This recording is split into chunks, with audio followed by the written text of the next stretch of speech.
Hello and welcome, everybody. This is your host, Ken D. Foster. Welcome to another great episode of the Voices of Courage show. You know, today is going to be a day that we explore, corporations, leadership. What's going on out there in the world of business and corporations. I have a very special guest on my show today. He's made a film about this. And, we're going to kind of blow the whistle on some of the practices that are still out there. We got a lot of corporations in America today that are really focused only on one thing. All right. What's that one thing? You probably know what it is. It's profits, right? They're not focused on people. They're not focused on bettering your life, bettering the planet, creating sustainable planet for all of us. It's all about profits. And why is that? Why do we still accept that right now? All right. A lot of people are, working for these organizations and they see what's going on, but, hey, let's face it, there's a paycheck coming in every month. And if you're getting that paycheck, are you the one that's going to blow the whistle on, some of these practices? Or have you bought the Kool-Aid? Maybe you bought into it, this is just the way it is. This is the way we do business in America. We maximize profits. We maximize profits for our shareholders. If the environment suffers or people suffer, well, that's just part of doing business. Well, quite frankly, it's not. And it's a practice that we have to stop in this country. We have to start having more balance in our organizations. We have to start thinking about people, thinking about how we can, why we're even here. Why are we on this planet? Are we here just to make profit? Are we here to just buy bigger houses, bigger cars, bigger, more clothes, be more in fashion, more perfumes? Is that really what life is really about? Maybe it's about something deeper. Maybe it's about growing ourselves, evolving, changing, and stepping into a greater self and understanding what even, quote, the greater self is.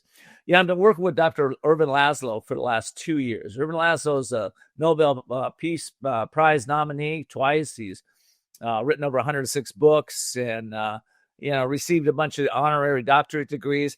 He's an amazing man. He's a genius. I asked him one day, I said, what's the price of greatness? Ervin thought for a second. He went, price of greatness is two things. You got to know yourself, and you got to live from the consciousness of oneness. What is that? Well, first of all, he wasn't talking about the ego and knowing your personality. He was talking about something deeper within ourselves, knowing who we are as a soul. In my words, as a soul, right? And then he also said, we need to live from oneness. Well, that's a consciousness that a lot of us are either living or maybe have heard about, but it's a consciousness where we understand that we're all connected. Everything is connected. Science has shown us. Quantum mechanics, quantum physics, general science, neuroscience, everything is showing that chaos theory, everything is showing that everything is connected to each other from the micro to the macro, right? So when we start to understand that we are impacting our, just by observing the field that we're in, we can make impact on it. So how is that playing in your life? Are you impacting your family, your community in a positive way? Or maybe you're one of the people that just, turns on the news every night and gets downloaded with programs from news media and you believe that's reality. Well, what if it wasn't reality? What if you create your own reality consistently?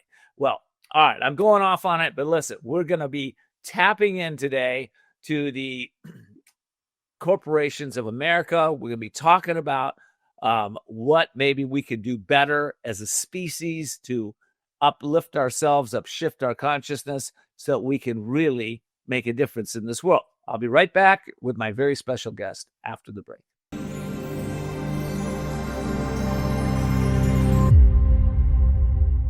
Whether because of discomfort, lack of mobility, your lifestyle, or occupation, you sit inactively way too many hours a day. Introducing Ellipse, the premium quality automatic seated exerciser that strengthens legs, increases mobility, and boosts circulation without physical strain or impact. It is so quiet that none of my coworkers even know I'm using it. Strengthen and tone your legs, increase your mobility, flexibility, and balance. Plus, stimulate healthy circulation. My joints feel better, my knees feel better, my back feels better. It makes me feel stronger too. Perfect for home therapy. Whisper quiet to use while you work. My circulation is moving, I'm burning calories, and it makes me feel energetic. Call now and order Ellipse, the seated exerciser that strengthens legs, increases mobility, and boosts circulation. Call and get upgraded to the Deluxe Bundle. Get the faster motor or 5 miles of steps per hour, the step counter, the sport mat, and wireless remote. Call now.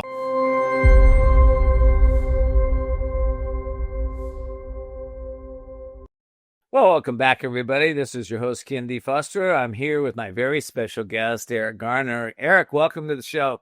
Thanks, Ken. That was a great intro, by the way. I want to interview you. Great. Love to have you. Love to do it for you. So for those of you that don't know, Eric is he's a writer, a producer. He's a director. He's been nominated for 7 Emmys, him and his team. And he is the editor right now of a feature documentary called Confessions of a CEO, My Life in an Out of Balance World. And this film is quite frankly cracking the code of critiquing corporate America through the true story of Tom. And he'll tell us about Tom in a little bit. This documentary we're going to talk about today features very relevant players in the world, which is Deepak Chopra, Robert Kennedy Jr., Dan Buettner, who is the author of the Blue Zones, and so many more. So it's a story of growth, redemption, and the impact of self-awareness on leadership and life. So I'm really happy to have you here, Eric. You know, you got the inside scoop. You're the director of this film. First of all, let me just congratulate you on getting that film out in the world. I know it's now on Amazon Prime and some of the other major platforms out there that people can get it. How'd you get involved in this film? It was a journey, and I got into the film business in the 90s because I wanted to help people. But that was also the beginning of the reality TV world. And I got into that. So, like you said, I landed on Survivor. I was an editor for 10 years. I was nominated for a bunch of Emmys. And then I drifted to Bravo, where I was a showrunner on some of their most successful shows like Shaws of Sunset. And I was a fixer of shows like Below Deck. But I always had this urge, desire to make films that help people. And so when Tom offered me the opportunity to work on his film, I jumped at it. And so he and we agree on a lot of things, and he's a few years ahead of me. And so we wrote it and directed it together, and we're presenting it to the world because we think it's a blueprint it provides a system that people can use right now, like literally today. Well, I think that's the most important, inspiring part for myself. And when you say help people and help people today, now, what are we talking about here? Well, Tom had the movie follows Tom's journey as a business person. And he created this business and he went on an incredible high, but he was a toxic individual. So he crashed and burned. And then he met some people like Deepak Chopra and other people like that, and became more aware of a better way to do things. And he created a system that businesses can follow, where you can live with yourself and be successful at the same time. And at the same time, it's also a way that people can live, like people wherever you are in the organization, whether you're a customer service representative on a phone bank or the CEO, it will help you function in a business, and your life will get better. And it just offers a system that we can follow to clean up our businesses. Well, I know that, in the monologue, I read a little bit about, the film. I haven't seen it yet. I'm going to see it tonight, though. I've, it's going from prioritizing profits to helping, prioritizing people, which kind of like is where we need to be, isn't it? Yeah. So how does a film document that, or how does that go in the film? Well, it's counterintuitive to a lot of what people think a successful business should be. The way Tom ran his business was there's 4 pillars. There's profits over people over profits, and it's easy to flip that because that's the natural thing. So you look after your employees, you look after your customers, you look after your shareholders, and you look after the community. There's 4 pillars that are equally important. And so if you concentrate on that, the profits just come. And your life isn't so chaotic, and you're building things, and people are proud of what they do. And, if you think about the 4 pillars, looking after customers, looking after your employees, looking after your shareholders, and looking after the community, then you can sleep at night, your business will be successful, and other people will follow suit. And what Tom found is when he applied that to his own business, his business became way more successful than it was when he was toxic. And so then when he sold his business, and then he became a mentor to people like Deepak Chopra and Al Gore and Dan Buettner and Robert Kennedy Jr.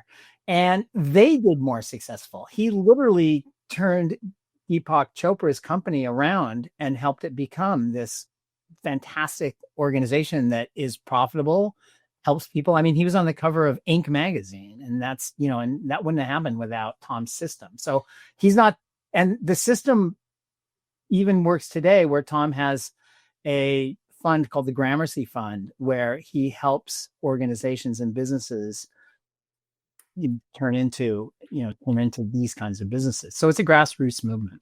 Yeah. Okay. Yeah. I was just reading about Tom. It's Tom Gegax, Gegax for my audience. If you want to look Tom up, and he is a co-founder and former CEO of Tires Plus, which was a major U.S. tire chain. And now he's got this amazing business out there. I want to say business documentary that we're talking about. This documentary, when people watch it, what are they saying about it right now? Well, we're 100% on Rotten Tomatoes, so they kind of like it. The cool thing about the movie is it's not just a beat you over the head message movie. It's not like there's no finger wagging. We used all the Hollywood techniques, all the reality TV techniques to make it cool and fun and exciting. And it has highs and lows. It literally takes you on an emotional roller coaster in a good way. And so it's really entertaining to watch. If you don't care a bit about the economy, if you don't care a bit about change, if you just watch the movie for pure entertainment value, you'll have a good time. That's good. Well, one of the things I like about, the film, in reading about it so far, but it's about consciousness. It's about bringing consciousness to corporate America. And, quite frankly, we need that. When I think of becoming more conscious of, how people interact in the workplace, emotional intelligence, what a real visionary leader looks like in today's world. How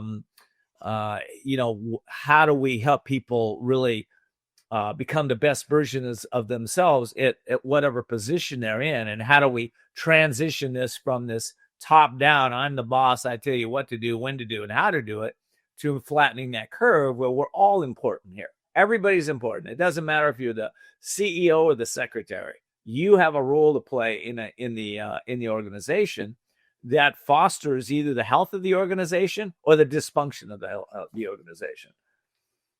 Yeah. Well, one of the things that's important to that end is that the truth will set you free. And a lot of people hide the truth, and the truth, is a really good litmus test. Like, people who are afraid of the truth are probably not people you want to do business with. But like in our, in the system that we have, you want to measure customer satisfaction, you want to measure employee satisfaction, as well as measure how well you're doing in the community. Now it's not a lot, but 20 years ago, corporations spent 8% of their income on community services, and now it's less than 2%. So, and so it's like, but if you measure that kind of stuff, then then the numbers are there, and they're and you'll get results. But you can't be afraid of what your customers are going to say about you. You can't be afraid of what your employees are going to say. Like, if, and today, if people are running around in the government and they can't speak their mind, and they don't have an effective way to speak their mind, that's not a way to run a business. That's yeah. Well, in my day growing up in business, it was grow or die, right? Everybody, you either grow your business or you die. But today it's more about it's about change, transform, see what's working, what's not working, how we can improve our business, and how we can improve customer relations, improve our teams. It's more about that in healthy businesses. Listen, I got to take a break. When we come back, what I want to ask you, and if you feel like sharing it, is, did you go through any transformations while you were doing this documentary yourself personally? So we'll take a break and we'll find out.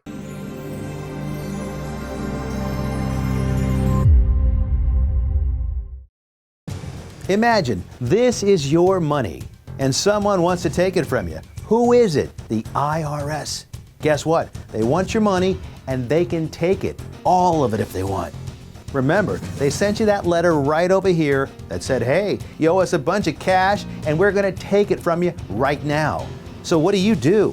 You fight back by letting our team of experts work it out with the IRS so you can keep your money. And hey, we're good at what we do. When you hire us, you get a team of guys on your side that know the IRS laws, and we'll fight really hard to save your money. So, if you owe the IRS a ton of cash and you want to keep it, call right now and learn for free how we can help you put it back in your pocket. 5 minutes of your time right now can save you thousands of dollars. And the best part, it's a free call, so please call right now.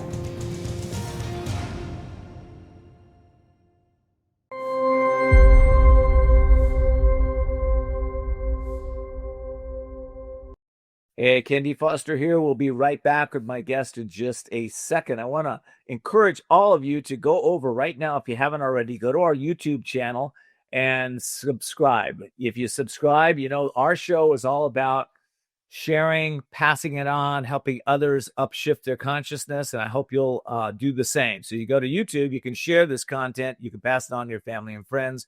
Go to our youtube.com/@the-Courage-Network, youtube.com/@the-Courage-Network, and you'll be able to pass it on. All right, I'm back with Tom. I was going to be back with Eric. I got Tom and Eric mixed in my head. Hey, Eric, okay, so, I don't know if you want to answer this, but rumor has it you went through your own personal transformations as you were doing this film. Is that accurate or not? Yes, I went through personal transformations before the film, so I'm predisposed to appreciate the message. I was a toxic boss for a long time, and I had my own awakening, and I would go through, I wouldn't trust my employees. I would stay late and do their work for them, which created, animosity. I did everything you could possibly do to be a toxic CEO. And I had my own awakening, and and when you talked about spirituality, spirituality gets a bad rap because, a lot of times when you say, oh, if you're a boss, when you want to be spiritual, they're thinking you want to lie on a bed of nails. Well, it's like being spiritual is actually when somebody says something to you that you don't agree with, pausing for a second and thinking about what you're going to say rather than rip their head off. That's what being spiritual is. So I was on the path to that, and I appreciated that, that I needed to do that, but it's tough to do on your own. And so, when I was working on the movie with Tom, I learned to be more organized about bringing spirituality to the business. And we made the film as a team. There's a bunch of us who worked on it, and we applied his principles. And it's funny, when there was a disagreement, whenever there's a disagreement, we would just go, let's get the book, because Tom wrote these books about it, and let's talk about it. Let's apply the principles to our own project, which we did. And so that actual using the system that we're advocating in the film to make the film was a revelation. I mean, it's like, we drank the Kool-Aid, literally. Well, I love that. And it's interesting to me because, even that word spiritual, has judgment around it. A lot of people just think of it in a lot of different terms. And, as you just put, we can be spiritual by being more present, by being mindful, or by communicating effectively, or trusting ourselves and trusting others in greater ways. That's a spiritual practice itself, or being more compassionate in the workplace, or more understanding in the workplace. I think the other word that triggers people, they don't get it, is love. Love, we're not talking about romantic love, but when we put more love into the business, our personal love, what we love to do, what we love to, communicate, what we love to be, right? And we start to bring this into the business. We love to, life is chiefly service from my point of view. So if you're in a loving state, you're being of service. It's another one of those trigger words, but that's exactly what we need today. What do you say? I couldn't agree with you more. And it's the inside, it's an inside job. Yeah. And so, it's like the showiness, it's not, I agree with it. I couldn't agree with you more. And the thing is, the more people do this stuff, it's like a muscle, the easier it gets, because it's not easy to be in a room with somebody and actively disagree with them and actively dislike them and then have to work with them. And one of the things that I like to think about is that, imagine how you're going to think about that moment in 5 years, like that moment where I lost my cookies and went after somebody, or that moment where I panicked, or that moment where I did this. It's like, 10 years from now, am I proud of that moment? Is that the best way to behave? Because a lot of times just that waiting and, and thinking about it and actually thinking about, putting yourself in the other shoes. That being said, one of the things from the film that we are very, very clear about is that you want to be warm-hearted yet tough-minded, because, life is not easy, and it's better when you use, like what you were saying, love. But, sometimes people have to be fired. Sometimes you don't win. Sometimes your company doesn't succeed. And, that's just, but the spirituality also helps you live with that and deal with that as well. Well, I'm a 30-year plus meditator. So I meditate morning and night, have been for 30 plus years. And one of the things that's come out of that for me is intuition, and developing my intuition in much greater ways, opening my creativity in much greater ways, and being a lot more authentic. And I think that's another piece that we definitely need in the corporate arena. You see, when somebody gets fired, quote, fired, it already hasn't been working for that other person. See, it doesn't work for both people. Well, when we can't tune into that, we can't understand that, listen, it's not working for me, it's not working for you. And we, if we get out of fear, we move into a state of well, what is it I really like to do? What is it I love to do? And then, of course, name of my show, Voices of Courage. We have to step into courage, and courage is not a thought. That courage, we all innately born with it, but it doesn't show up until we take steps into the unknown. And, then courage shows up. Courage is an energy, a power. It's a feeling that we get when we step into the unknown with certainty that it's going to be, and sometimes uncertainty, but it's going to move us forward in some direction. So I think we need a lot more courage in the corporate arena. Listen, I want to take a deeper dive into the film itself, but before I do, I am going to take a break in a second. But I want to put on screen here the where people can go to. Is it to download the film or to see the film? You can download it. You can it just like you would with any studio movie that comes out. You can rent it or buy it on any of the platforms. So if you want to watch a Marvel movie, just wherever you would watch your Marvel movie, go look for Confessions of a CEO movie, and you'll find our movie, and you can rent it or buy it. And it's on Amazon Prime, it's on Apple, it's on Fandango. If you go to Confessions of a CEO movie, confessionsofaceomovie.com, there's a link that will take you to a page of all the places where you can buy it or rent it. I love that. Okay, good. All right. Well, I am going to take another quick break. When I come back, I want your opinion on some of the most pressing issues in corporate America today. And we will be talking about that when we get back from the break. Here we go.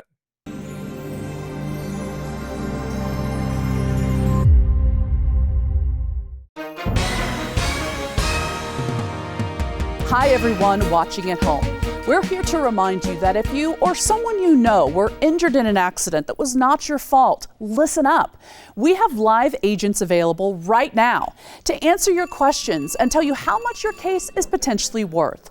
Hi, I'm Gina Bellich, here with spokesman and TV personality Tom Mustin with us in the Help Center. So Tom, phones are really busy over there. Tell us what kind of calls you're seeing. Well, Gina, first off, thank you for having me here in the call center with you. We always enjoy talking to the viewers and getting folks the compensation that they deserve.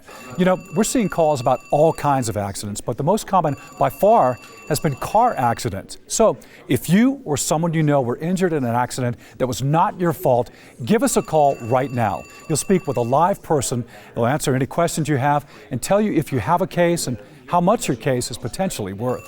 Thanks, Tom. All right, folks at home, you heard it. Take advantage of this opportunity and call now.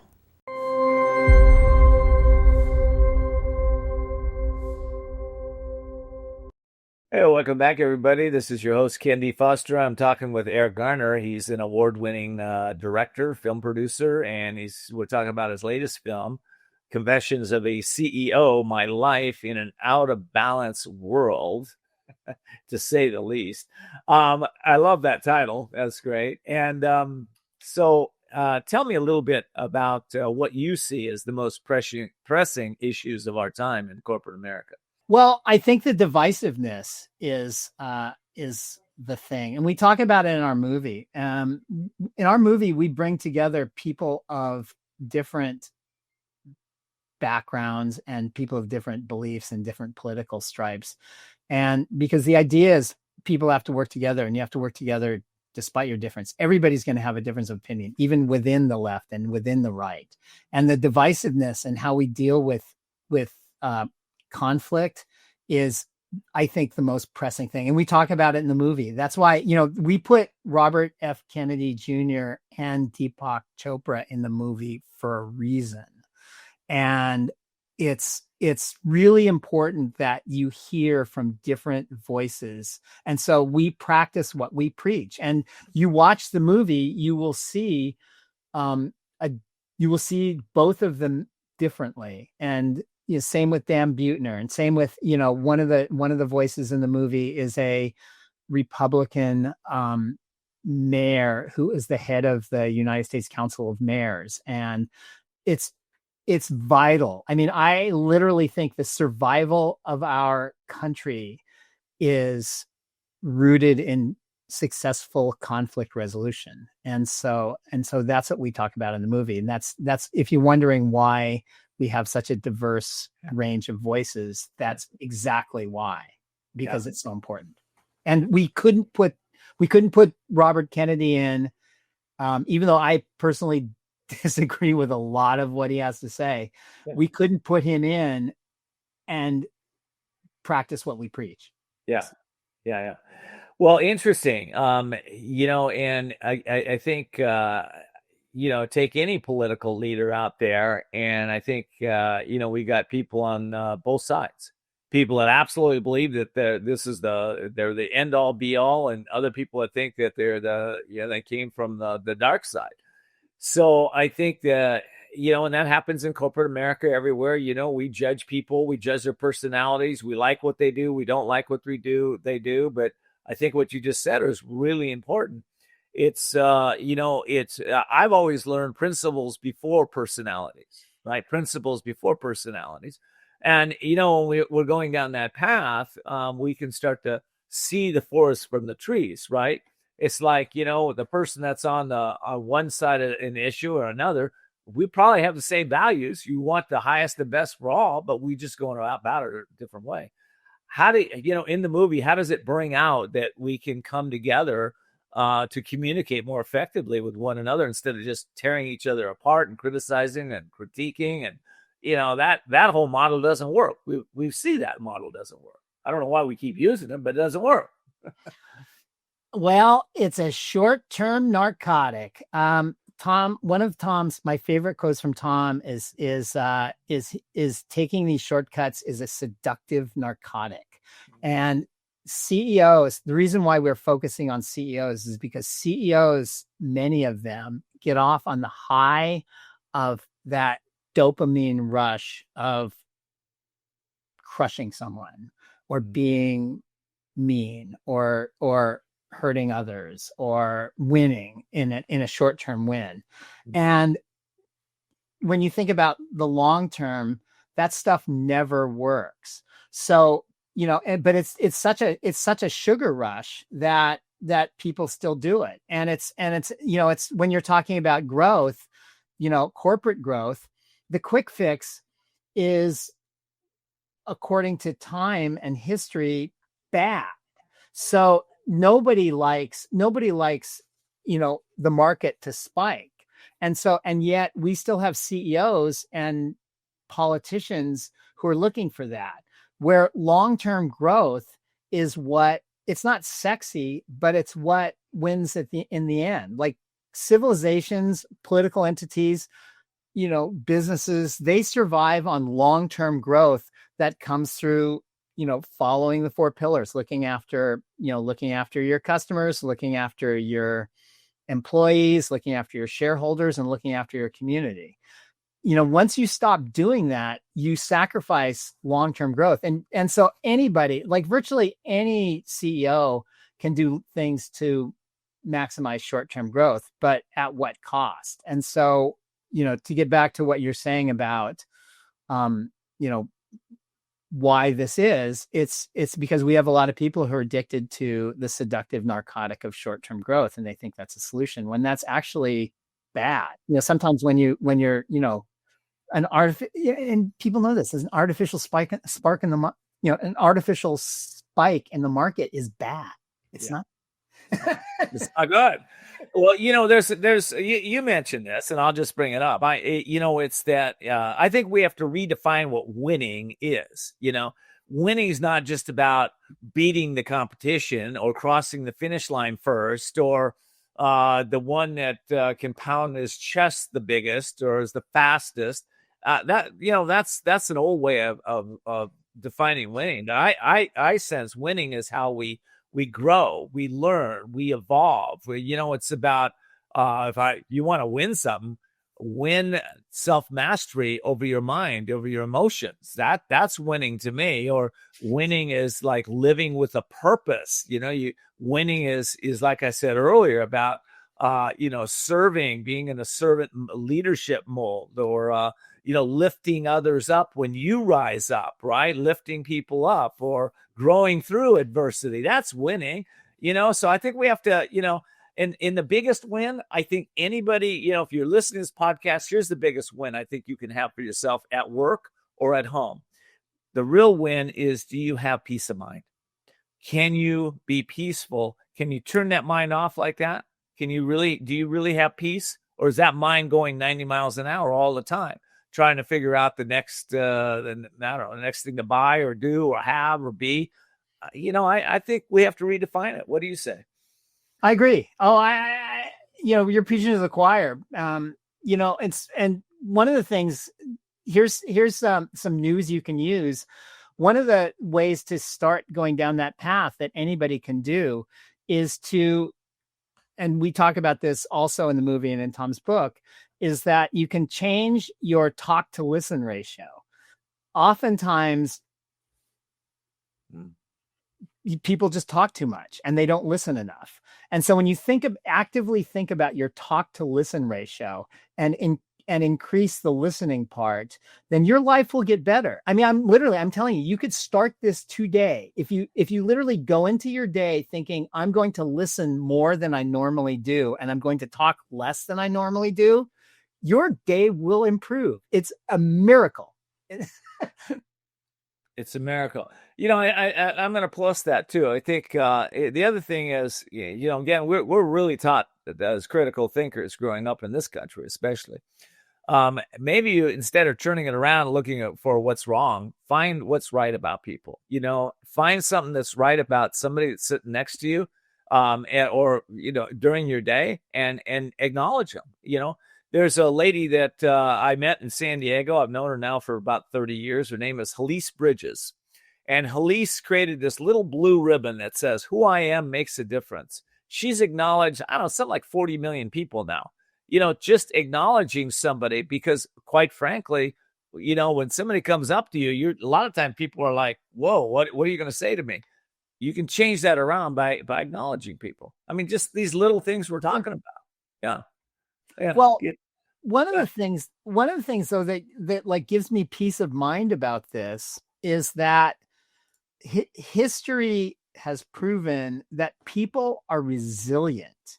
So, if you really want to swim upstream and look for short-term gains at the expense of your customers and your shareholders and your clients, and your employees and your community, it's if you do that, the people who do that at the end, they don't win typically, because people are so resilient. Dictators don't win. Dictators are historically beaten eventually. And that's because people are so resilient. I mean, I believe in this system is because I believe in people, and I believe in people are resilient.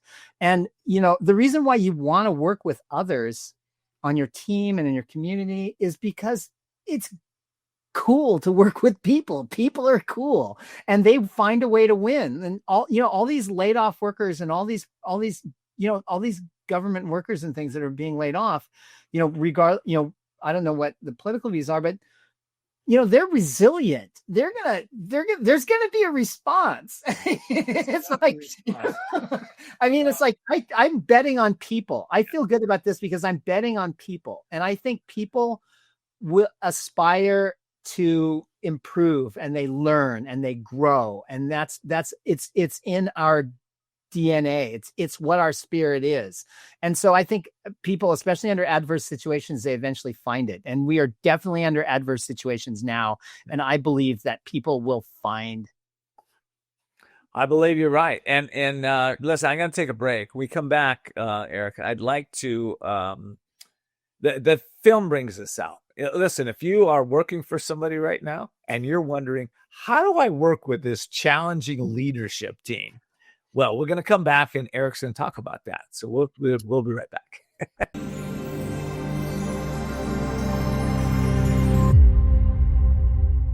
Hi, folks. Joe Namath here. Did you know that I wear hearing aids? I love my hearing aids, and I am here to help you get a deal on the same brand I wear. Don't waste thousands on expensive hearing aids when you can get MD Hearing's revolutionary Neo hearing aids for just $297 a pair. The Neo is a true hearing aid, not an amplifier. with rechargeable technology many customers say is superior to more expensive models. And you can get 2 Neo hearing aids with a 45-day risk-free trial, free shipping, and free lifetime US-based support for only $297. The Neo is nearly invisible with its tiny in-the-ear canal design. Call my friends at MD Hearing and get the over-the-counter hearing aids that I use for you. Call now and get not 1 but 2 Neo hearing aids for just $297. 800-789-7885. Again, that's 800-789-7885.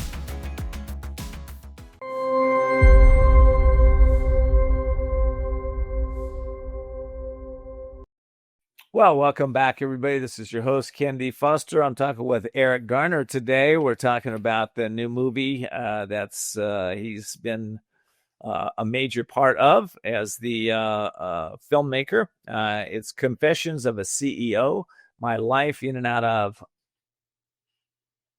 Balance, My Life in and Out of Balanced World. All right, Eric, the movie brings this out, and maybe you can get a little insights into my audience here. You work. I got people listening right now that are working for leaders that are a little toxic. How do we effectively work with those leaders and operate more consciously and ethically? How do we help them do that? Well, can you help them do that?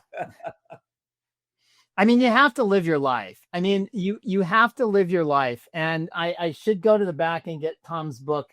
Tom wrote 2 books. One was about, how corporations can best run. And the other one is about how to coach yourself. And I should have grabbed it in the break. And it's really important to coach yourself when you're, as you go through your life, and be present, talk, be honest, be ethical, and do the best you can to make suggestions and live, be the change you want to be. And I don't want to dismiss it. It's hard. And sometimes you just have to walk away and you have to leave if you're in a toxic situation. But the idea is to voice your concerns, in a humane way, and be the change you want to affect. And that's why Tom wrote 2 books. One is about coaching yourself, and the other one is about the big book of small business. Yeah, I love that. In fact, I was just coaching a fellow this morning, and we were talking about leadership style. One leadership style is where you walk around with a little dark cloud over your head, lightning coming out, the thunder and lightning, and you're complaining and you're worrying and you're fearful and you're putting that energy out into everybody, right? You're telling them how to do it, what to do, and where to do it. Yeah. The other one is you're a sunshine leader, right? You got the sunshine out, you got a great attitude, the company's falling apart, things aren't going well, but you know what? You're going well because you're even-minded. You understand that challenges come and go. You're walking in there with an attitude of gratitude. You're leading in a place of understanding, compassion, and love. And you're taking actions consistently to show that you are a leader, not a loser. So that's I think that's the difference. Listen, this has been a great interview. I really love that. What are your hopes for the impact of Confessions of CEO, and what other projects or initiatives are you working on? I hope people talk about it in a way that brings them together. I hope that it just becomes a way to start people, because I believe that this system that we have is inside you. So it's almost like, Michelangelo, when he carves a statue, he says, David is inside the marble and I'm just chipping away the parts that aren't David. And I think that our system that we promote in the movie is inside us all. And so I hope that people will gravitate towards that, and it puts into words what people are feeling. And I just hope it'll move us closer to ending the divisiveness. I think the divisiveness is going to end. It has to end. But I think this movie, if you want to end the divisiveness in in our country today. And, the movie will give you tips about how to work that out. To give it a conscious, because in the past, how we moved from divisiveness into nationalism is that we got into wars and everybody comes together to fight a common enemy. We don't need to do that anymore either. We need to be conscious of this, step into a new way of leadership, new way of thinking. And it all starts with you, my audience. I hope that you're listening to what we're saying here. I also hope that you'll go tonight, go to Confessions of a CEO movie.com, and you can see all the platforms that you can download or listen to it from there, or you can just go on Amazon Prime or do a search, Confessions of a CEO movie. All right, Eric, thank you so much for joining us. This has been a brilliant interview. I really appreciate you. Same. It's great. I now I'm going to start Googling you, and I'm going to stalk you a little bit. Good. Stop me. By the way, subscribe to our YouTube channel. Already done. All right. And I want to thank all of you for being here today. These shows are for you, and they're there to help you grow yourself, inspire yourself, move yourself forward. No matter where you are, we can all grow, learn, and improve. And hope you continue to see the unseeable, know the unknowable, and do the impossible. Till next time, take care.